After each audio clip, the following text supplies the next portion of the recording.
Welcome to Unbecoming.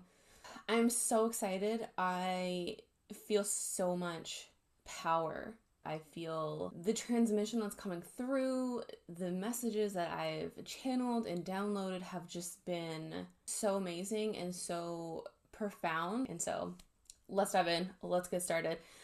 The first thing that I want you to do, if you don't have a journal or a pen or a piece of paper with you, I would invite you to grab one of those things. I would love for you to write down something that you feel is unbecoming, something that you feel within.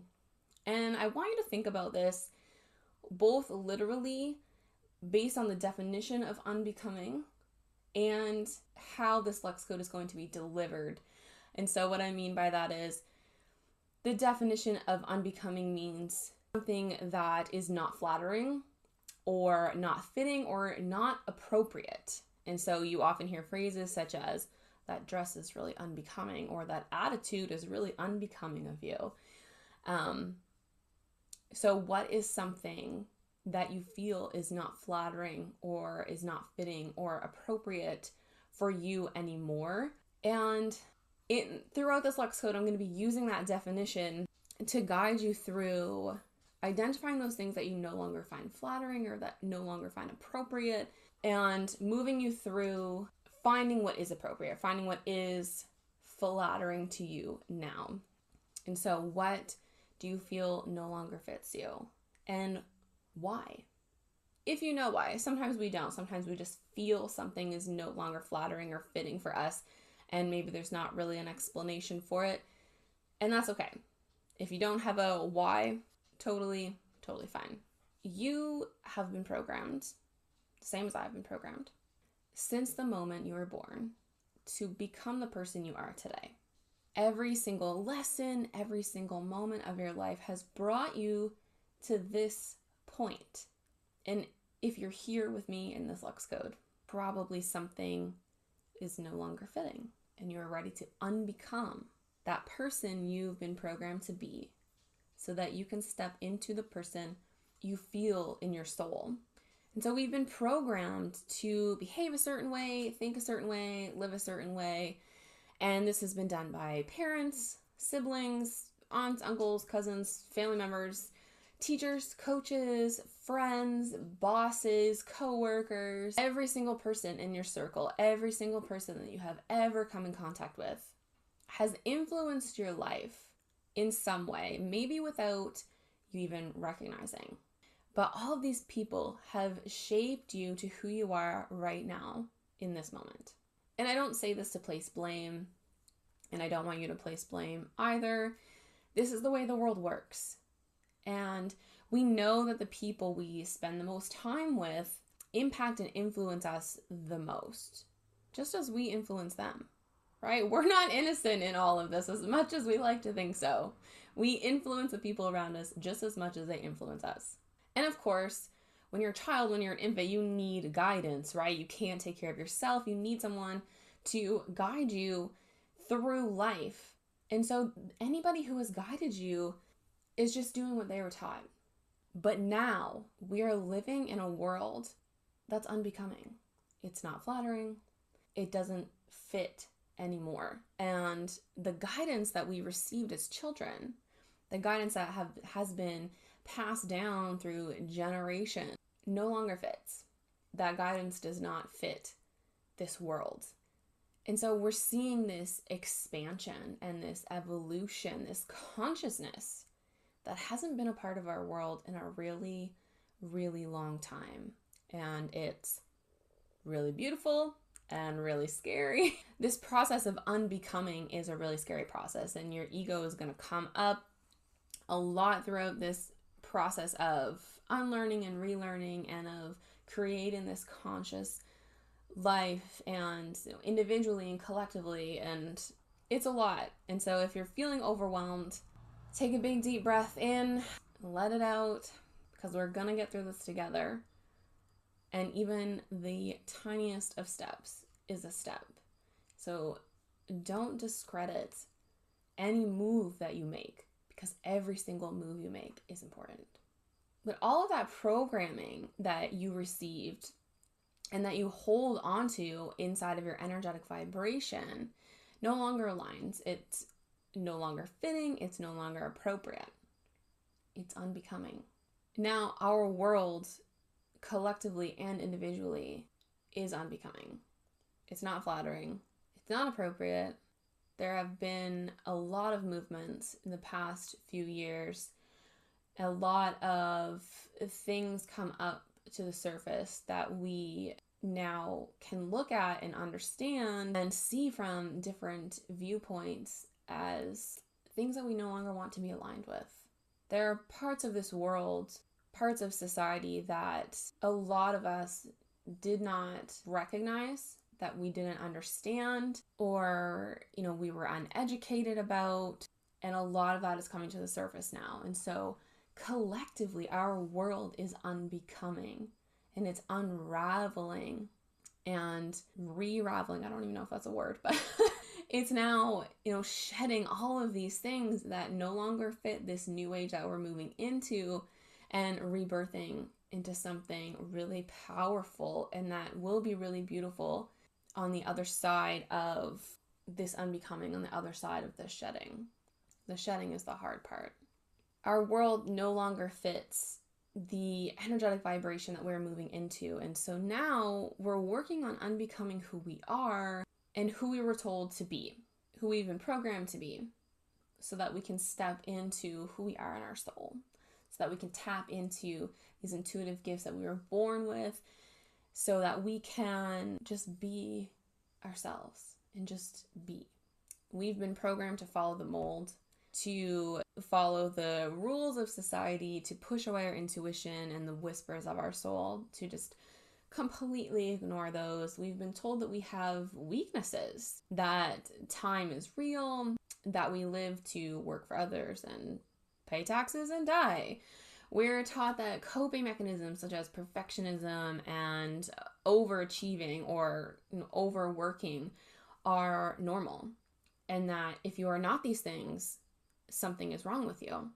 We're taught not to step on other people's toes. Don't rattle the cage. We're taught to just listen and follow blindly. We're taught that happiness means university and marriage and house and kids and work every day. Work hard for, but still have to ask for vacation, which you may or may not get. We've been taught not to question those in authority or question them and be met with shame and degradation at the very least. And I want to make something clear here. If you are so deeply, truly, soulfully happy in your life, I am so happy for you. And I'm not telling you that the way you live your life is, either now or in the past is wrong.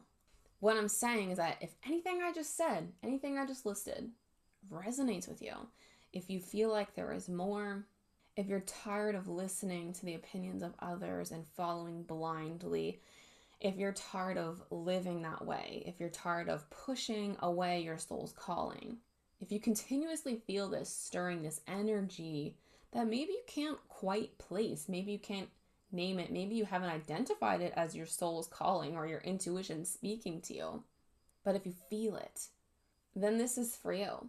It's time to who you've been programmed to be. It's time to let those things go, awaken your soul, awaken it to what it came here for. We all came here with ancient wisdom to share, intuitive gifts to share. It's time to listen to your intuition, listen to those whispers that your soul is so desperately trying to get you to hear. And it's time to listen to that stirring inside of you that you've been feeling for so long.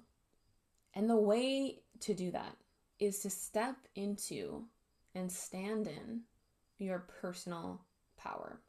This is one of my absolute favorite topics to talk about. This could be so many hours of a class and still not even touch the surface of what personal power is and what it means and how to do it and all the things.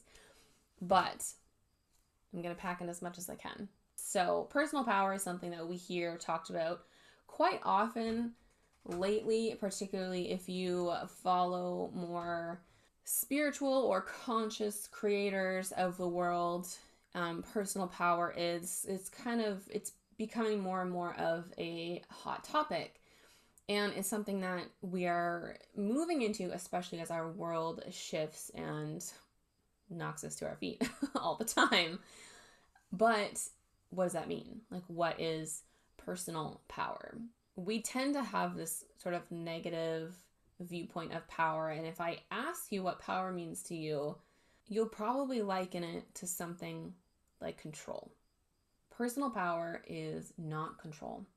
Power and control, unfortunately, in this world that we've created, go hand in hand. But let's change that. And so what does personal power actually mean? Personal power, the way that I'm going to deliver this to you is something that resonates for me. And so if something does not resonate, leave it. If it does, take it and hold it close. And I would really encourage you to take down notes and come up with your own definition of personal power. What does power feel like to you? What does it look like? What does it mean for you to step in and stand in your personal power? And so for me, personal power means taking radical responsibility for my life, not blaming other people or circumstances for things that didn't go your way. And that's a really difficult one for a lot of people. That's something that we have been really pushed into, maybe, and it's really easy for us to shift the blame onto other people. Personal power means tapping into desires and everything that brings you pleasure, that makes you feel joy. Getting clear on boundaries and sticking to those boundaries. Personal power means to think beautifully about myself, to speak and think and write kindly about myself. And this is another really difficult one for people because it's so easy for us to put ourselves down and to think that things are not meant for us, that we're unworthy, that we don't deserve them, that we just can't. Learning to speak and think and write kindly and positively and enthusiastically and lovingly about yourself is one of the most powerful things you can do, if not the most powerful. It is the thing that is going to help you set those boundaries. It is the thing that is going to help you tap into those desires. It is the thing that is going to help you take responsibility for your actions, to see the consequences and meet them with love. It is the thing that is going to help you build aligned relationships, to help you do this inner work, and just help you, guide you in live purposefully and passionately. And that's my little tangent. Just loving yourself. Just loving yourself. Personal power means replacing shame and guilt and fear and negative self-talk with uplifting, aligned thoughts and beliefs. It's doing the inner work to heal your shadows and to release what no longer serves you. It's acknowledging that you have gifts, that you were born with gifts, that you were born perfect, and that you have this ancient wisdom within you to share with the world. It's acknowledging that you have the power to live your life exactly the way you desire to.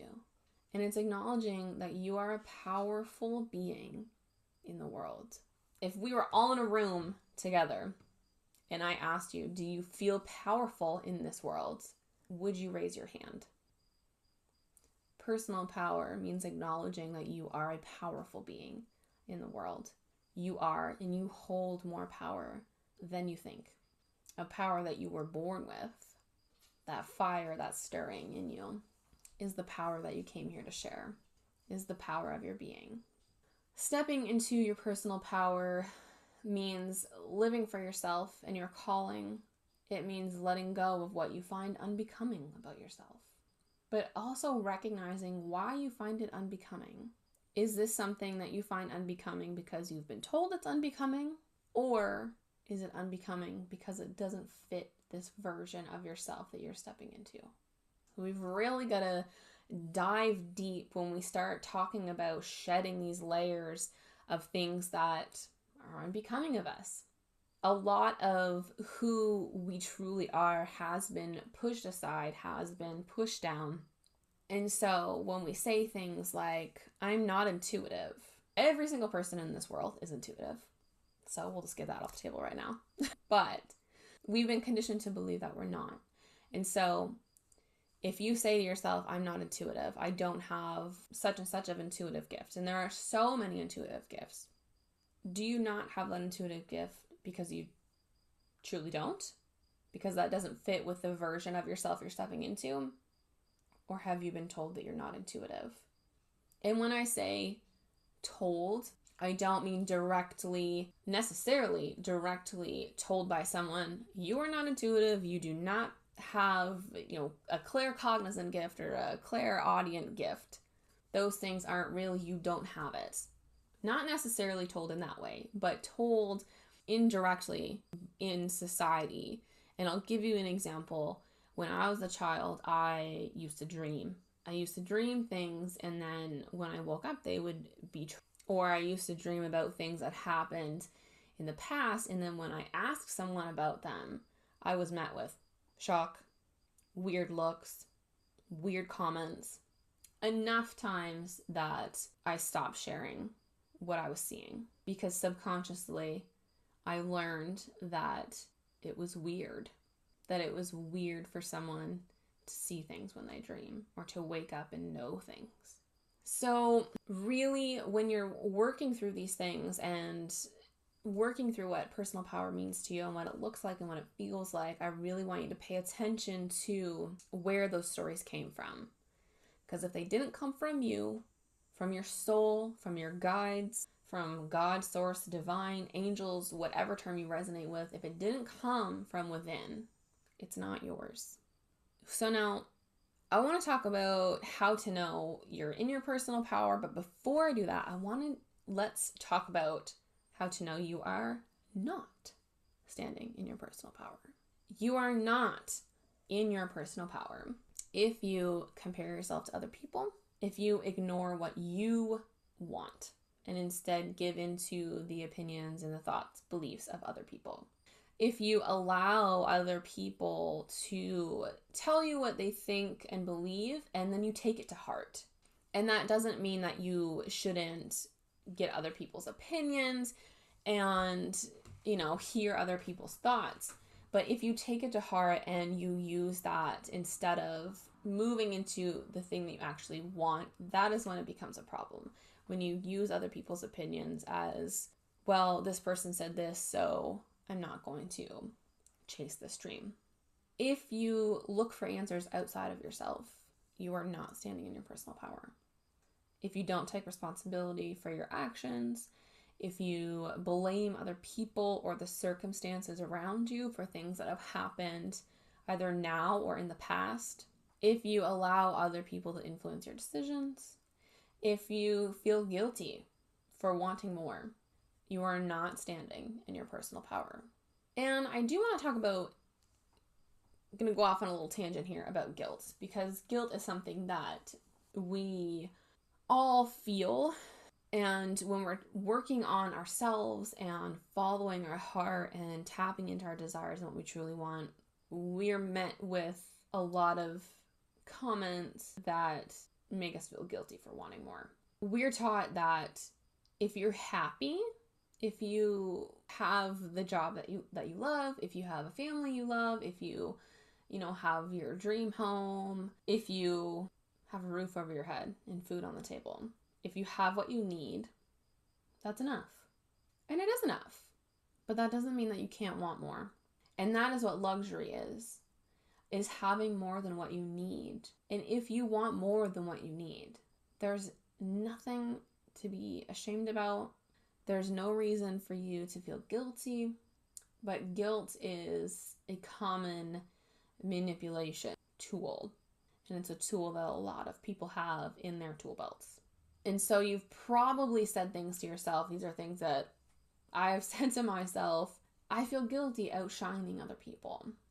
I feel guilty doing what I want and leaving others behind. I feel guilty for wanting these things because I was raised to think differently. What I've learned is that guilt has nothing to do with other people. The guilt that I felt or, sat with had nothing to do with other people. That guilt that I felt was my own fear. It was my ego keeping me inside of my comfort zone. And so if you get to the point in your life where you're saying things to yourself like, I feel guilty for traveling the world and leaving other people behind.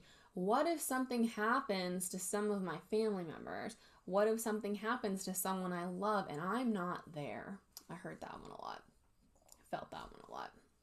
If you get to that point where you can say those things to yourself, that means that you have already pushed your ego far enough away that you're entertaining the idea of moving forward in your life, that you're ready to do that.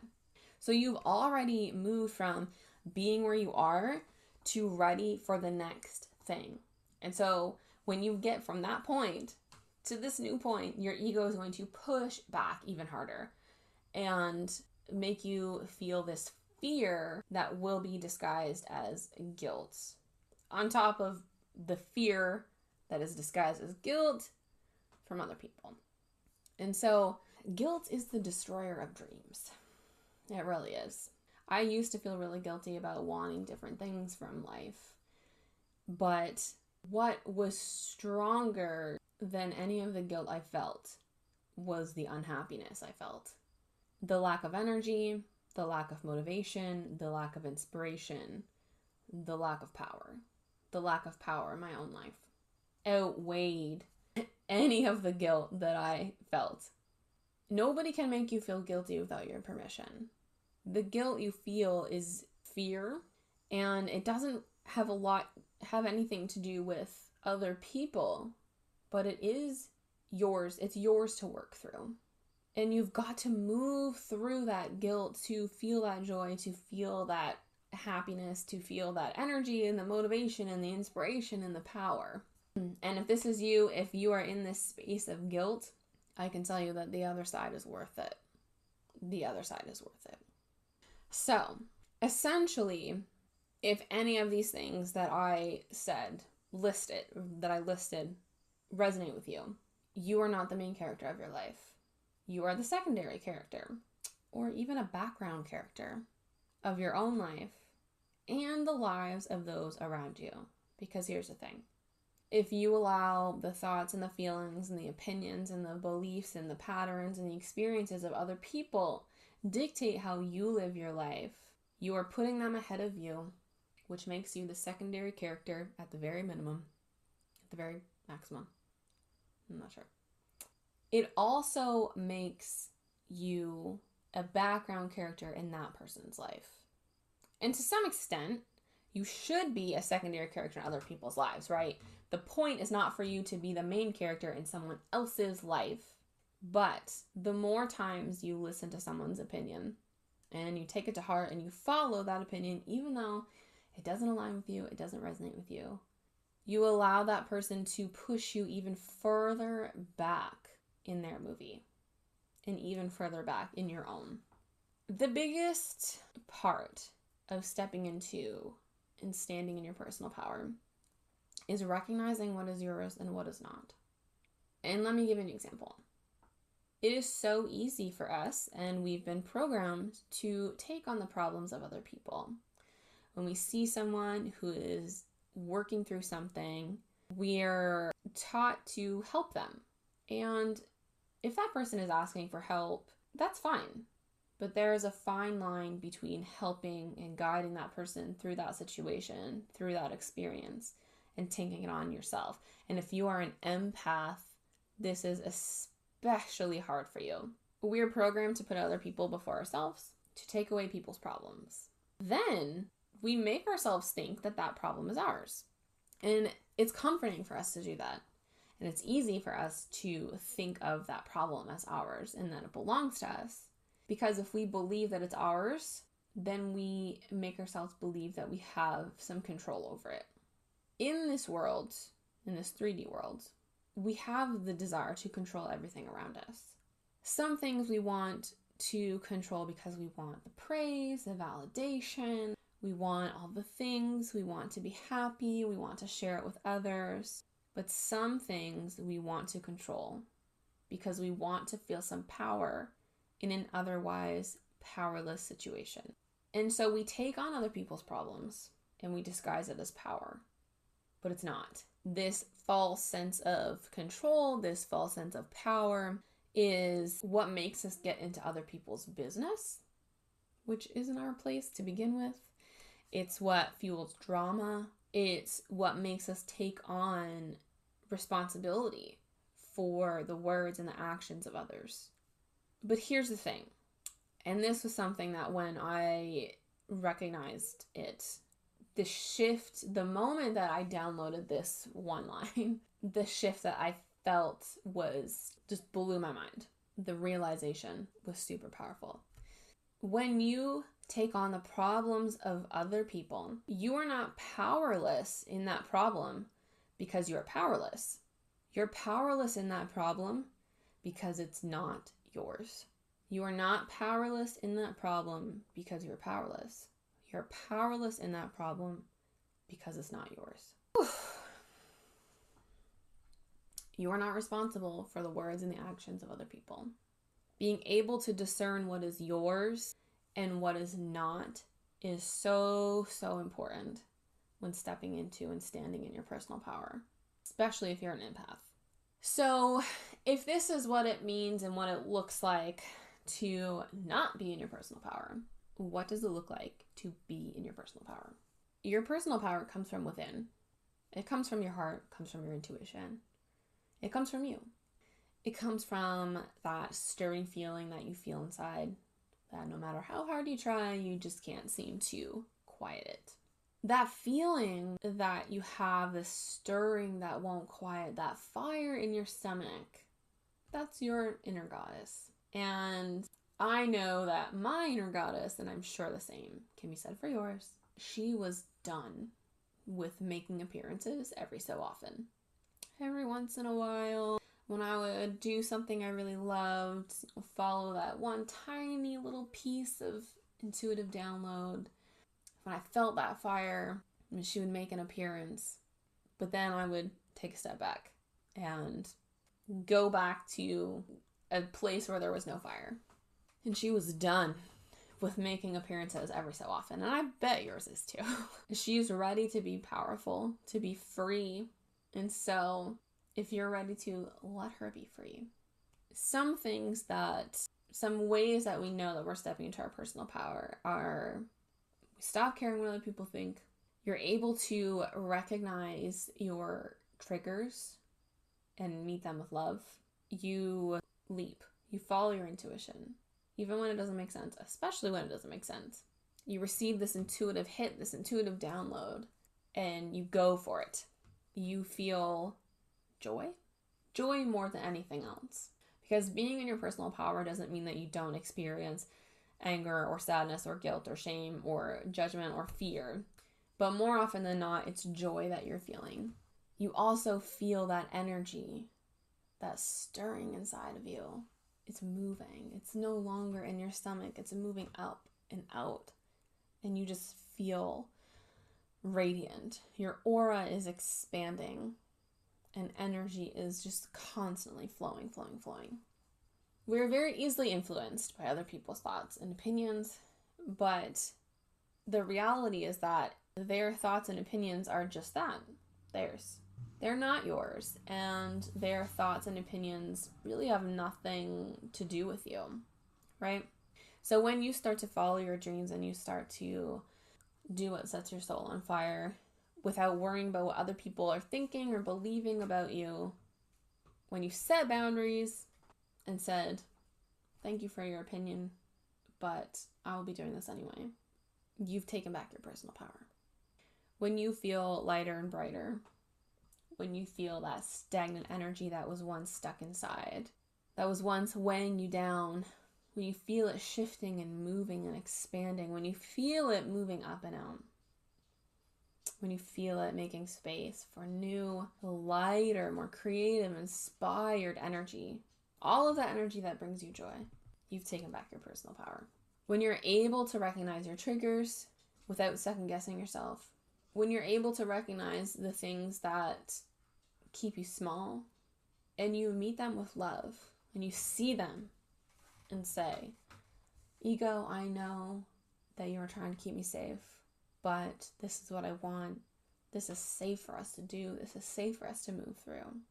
When you show your triggers love and gratitude, thank you for bringing me this far, but you can only bring me this far.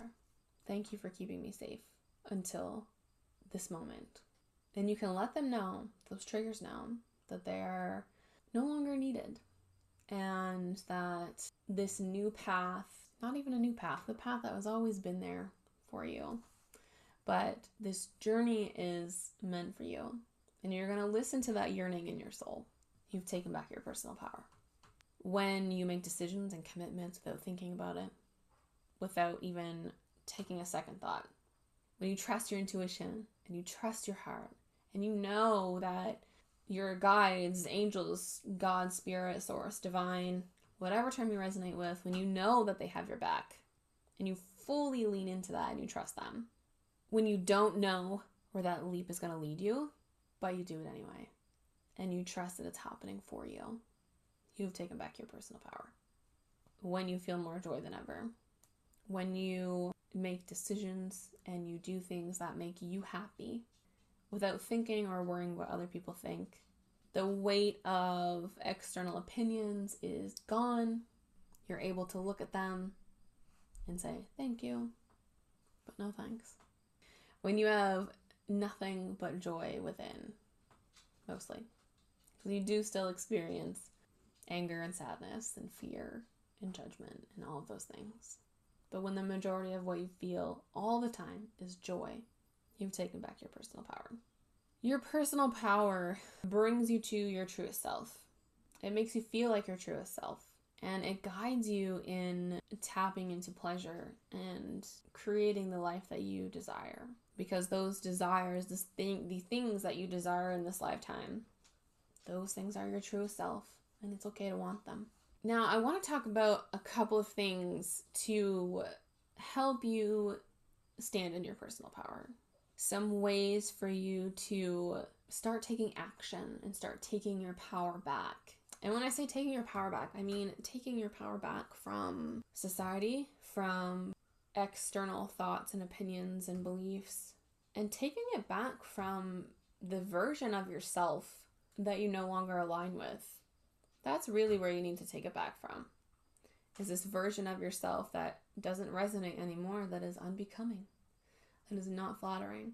This version of yourself that is shedding these layers. You've got to take back your power from her. And so the first way to do that is to set boundaries. Recognizing where you need boundaries in your life and identifying what those boundaries look like and feel like for you is really crucial for standing in your personal power. The hard part about boundaries is keeping them. This gets really difficult, especially when the people who have never known you to have boundaries, including yourself, make you feel shame or guilt for setting them. And there's a very famous saying that the people who are angry with your boundaries are the people who benefited from you not having any. And that is a very real, true statement. When you set boundaries in your life, you will very quickly recognize who is there for the right reasons and who isn't. And that's a really difficult thing to move through. I do want to note, though, is that sometimes when we set boundaries, we tend to think that we can't change them. And that's not true. As you grow and evolve and expand as a person, as a being on this earth, your boundaries will expand and change and grow with you. And this is especially true if you are new to any of this inner work. Doing this work is about learning yourself, learning about yourself. It's about looking at your experiences and your patterns and your beliefs and seeing what resonates and what feels aligned and what doesn't. And so as you start to move through these things, you're going to set boundaries. And then as you move through those to the other side, you're probably going to start to set more boundaries. Or maybe you learn something new or you change your perspective about something. And so you shift your boundaries a little bit. That's okay. As you expand, your boundaries expand. But personal boundaries are personal power. If you want to be a powerful being in your own life, and you already are, but if you're ready to stand in that power, setting boundaries is the first step in doing so. Another thing that's really important with standing in your personal power is desire. Stepping into your personal power means tapping into your desires and bringing them to life. It means getting clear on what it is that you want, on the luxury that you're ready to live in. Feel into that energy, the energy of your desires, because your desires are where your power is. The things that you love, the things that you want to spend your time doing, the things that you want to learn about, those are the things that your soul came here to share. And it might not seem like it now, but it will. Those things are your personal power. And finally, maybe one of the hardest things about personal power. It definitely tied for boundaries with boundaries, but compassion. Especially these days, the last couple of years, compassion is something that the world has been really awakened to, and I hope learning. The past couple of years have really shown us where we lack compassion in the world as individuals and collectively. And it's such a beautiful topic, and it's such a beautiful thing to feel and be aware of. But setting boundaries and tapping into your desires is not a permission slip for you to disregard or disrespect somebody else's boundaries and their desires. And it's not a permission slip for other people to disregard and disrespect your new boundaries and your desires, right? So we sometimes share our opinions and our thoughts and our beliefs, and we'll say things like, well, that's just what I believe. Or I'm just sharing my truth.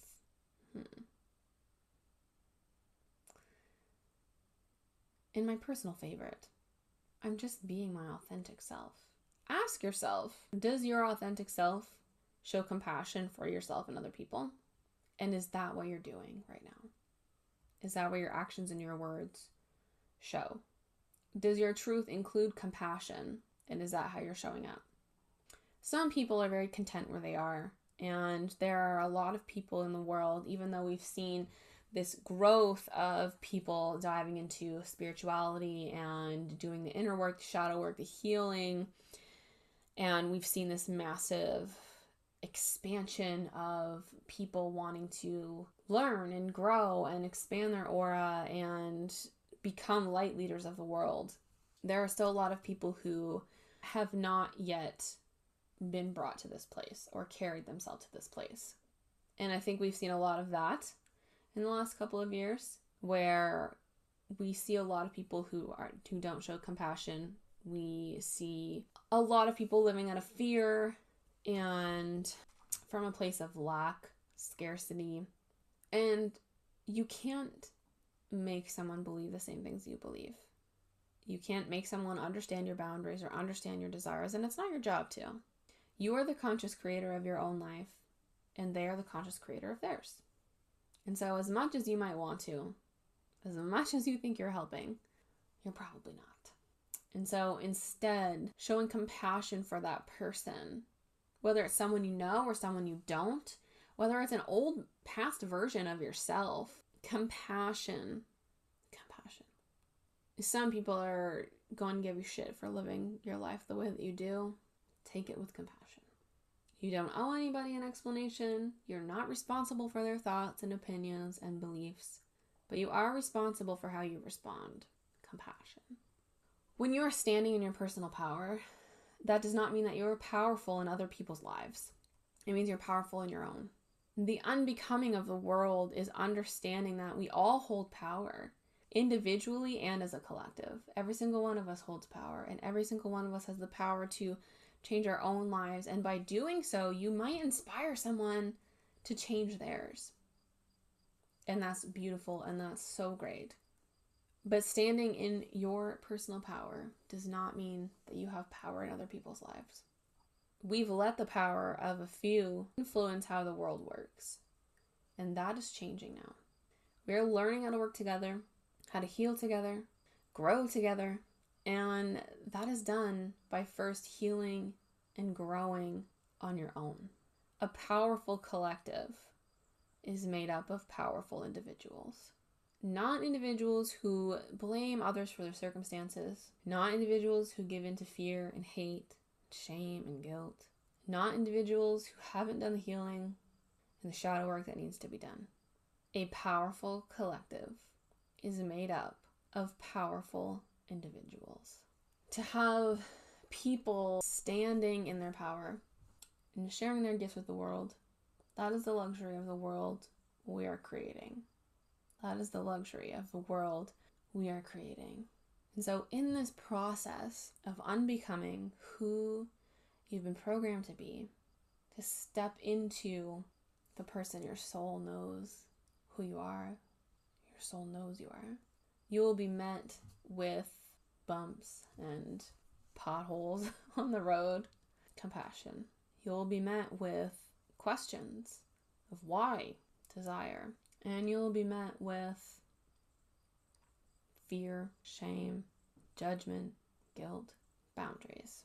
Because on the other side of the unbecoming, I can tell you, is intuition, faith, love, joy, energy, inspiration, a beauty you didn't know was there or didn't think you were capable of, but you are. If I can leave you with one thing from Lux Code's Unbecoming, it's that your desires are your safeguarding system. Your desires are your safeguarding system. Your soul is your safeguarding system. The things that you love, the things that bring you joy, the things that make you feel that fire in your belly, the passion, those things are your safeguarding system. Hold on to those things through this process of unbecoming. They are your purpose. They are the ancient wisdom your soul came here to share. They are the gifts you came here to share with the world. And I promise, when you get to share those things, there aren't words.